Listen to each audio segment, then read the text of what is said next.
What's up, friends? Today I want to show you how I explain our fastest class challenge to our students. This is a fun challenge we do 3 times a year.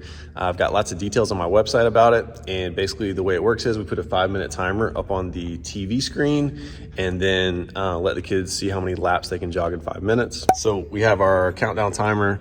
This is on my YouTube channel if you want to use that.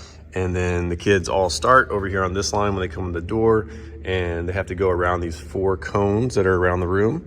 So they have to make sure they go around the outside of the cones. As they go around, I use a little counter, and if every time they pass the speakers, I give them a point.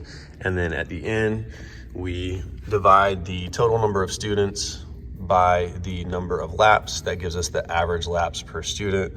This is also, if you want this little chart, that's a download on our website as well. So then the highest average will be the fastest class in each grade. So that's kind of an overview. There's more details on my website if you want to get the spreadsheet and see a little bit more details of how the game works. But this is how I explain it to my kiddos to kick off our class for our warm-up today. All right, friends, welcome back. Today is the first day of our throwing and catching unit, and also this is our first time doing our fastest class challenge this year. Now, if you do not know what that is a challenge that we do 3 times throughout the year. So we'll do it at the end of quarter 1, quarter 2, and quarter 3. And in this challenge, every class in the school, 1st grade through 5th grade, gets a chance to see how many laps they can do together. They're working together as a team. Everybody say teamwork. Teamwork! The challenge is 5 minutes. You're going to have 5 minutes to jog around these big orange cones as many times as you can. The only rule is that you cannot cut through the corner. So if you cut through the corner of the cone, I will not be able to count your laps for you, okay?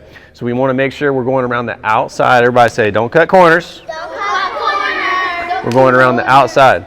You're trying to find a pace that's good for you, that you can keep moving for the whole time. Every time you pass the speakers, I'm going to give you a point for your team, and then at the end, we're going to see what our average score is. The class that has the highest average in each grade level will be the fastest class in the grade. And if you're the fastest class in the grade, you get to have your picture out in the hallway on the fastest class poster.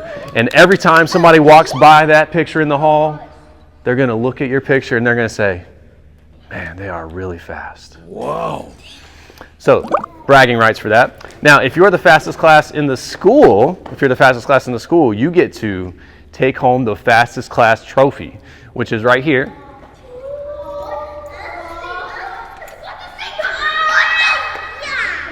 The more we say, the less you play. If you win the fastest class in the school, you will get to take this to your classroom and keep it for 9 weeks until we do the challenge the second time, and it will be up for grabs again. Now, if you are the fastest class in the entire school, you get to have your picture on the wall of fame over here and get bragging rights forever. All right? So you can see up there we have our last 6 years of our fastest class challenge, all the fastest classes in the whole school. You can see up there we have some 5th grade classes, some 4th grade classes, 1 3rd grade class, and even a 2nd grade class won 2 years ago. So you might be able to persevere.